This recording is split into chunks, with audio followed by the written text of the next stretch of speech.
किसी ने सही कहा है, कोई व्यक्ति हमें उतना नुकसान नहीं पहुंचा सकता है जितना हमारे नकारात्मक विचार नुकसान पहुंचने हैं। इस गौतम बुद्ध की स्टोरी को जरा ध्यान से सुनिएगा, क्योंकि यह कहानी आपको जिंदगी भर काम आएगी। आज की यह कहानी एक बार की बात है।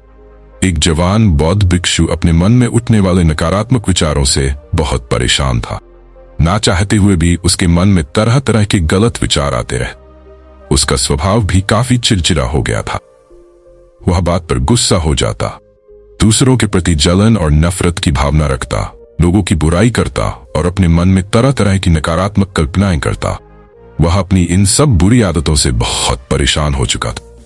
उसने बहुत से तरीके आजमाए, बहुत प्रयास किया ने अंदर के इन बुरे विचारों को खत्म करने का, लेकिन कोई भी तरीका काम नहीं कर रहा था। अंततः एक दिन परेशान होकर उसने अपने गुरु के पास जाने का निर्णय किया। गुरु एक बहुत ही बुद्धिमान और आत्मज्ञानी व्यक्ति थे। जवान भिक्षु ने गुरु से पूछा, गुरुदेव, मैं अपने मन से इन नकारात्मक विचारों को कैसे खत्म कर सकता? गुरु ने उत्तर देते हुए कहा, नकारात्मक विचार बादलों की तरह होते हैं जो कि साफ आसमान को धुंधला बना देते हैं। अगर तुम्हें साफ आसमान देखना है, पहले इन बादलों को हटाना पड़ेगा। ठीक इसी प्रकार अगर तुम अपने दिमाग से नकारात्मक विचारों को खत्म करना चाहते हो, तो सबसे पहले तुम्हें इन नकारात्मक विचारों के मूल कारणों को पहचानना और उन्हें नष्ट करना पड़ेगा। जवान भिक्षु को गुरु की ये बात ठीक से समझ नहीं आई, तो उसने गुरु से इसे थोड़ा विस्तार से समझाने का आग्रह किया। तब गुरु ने शिष्य को एक कहानी सुननी शुरू की। एक बार एक व्यक्ति जंगल से गुजर रहा था। तभी उसे रास्ते पर एक सर्प दिखाई पड़ा। सर्प को देखते ही वह व्यक्ति डर गया और वहां से भागने लगा। जैसे ही वह दौड़ा, उसका पैर एक पत्थर से टकरा गया और वह वहीं गिर पड़ा।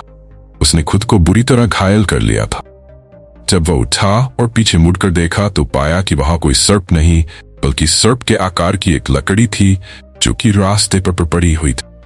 यह देखकर उस व्यक्ति को महसूस हुआ कि उसे नुकसान पहुंचाने का कारण वह सर्प नहीं, बल्कि उसके खुद के अंदर बैठा डर और नकारात्मक विचार हैं जिसने उसे घायल कर दिया। कहानी खत्म करते हुए गुरु ने उस जवान भिक्षु से कहा, मन के नकारात्मक विचार इस कहानी के सर्प की भांति है जो तुम्हारी परेशानी का मूल कारण नहीं है, बल्कि तुम्हारी समस्या का मूल कारण तुम्हारे अंदर बैठा डर है, भावनाएं और अतीत के बुरे अनुभव है, जो कि नकारात्मक विचार गुस्सा और द्वेष के रूप में बाहर आते हैं। इसीलिए अगर तुम्हें अपने मन से नकारात्मक विचारों को खत्म करना है, तो इसके मूल कारण को पहचान कर उसे नष्ट करना होगा। अब हम इस कहानी को अपने जीवन में कैसे लागू कर सकते हैं, इसके लिए कुछ प्रैक्टिकल टिप्स। पहला, माइंडफुलनेस या जागरूकता का अभ्यास करो। अपने विचारों और भावनाओं के प्रति जागरूक रहो। देखो कि आपके भीतर क्या चल रहा है।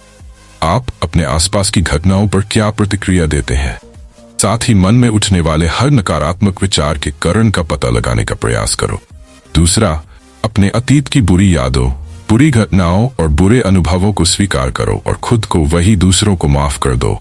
तीसरा, रहो अपने जीवन के सकारात्मक पक्ष पर अपना ध्यान केंद्रित करो और पास कुछ भी उसके लिए इस ब्रह्मांड का आभार व्यक्त कर। आभार व्यक्त करना हमारे नजरिया को सकारात्मक बनाता है और हमारे अंदर से नकारात्मक भावनाओं को खत्म करता है। चौथ, दयालु बनो खुद के प्रति भी और दूसरों के प्रति भी, क्योंकि नकारात्मक विचार अक्सर बुराई और तुलना करने से पैदा होते हैं। अपने अंदर दया भावना रखकर हम ज्यादा सकारात्मक और संतुष्ट जीवन जी सकते हैं। संक्षिप्त में ये कहानी हमें सिखाती है कि नकारात्मक विचार हमारी परेशानी का मूल कारण नहीं है। असल समस्या तो हमारे भीतर गहराई में छुपी हुई है।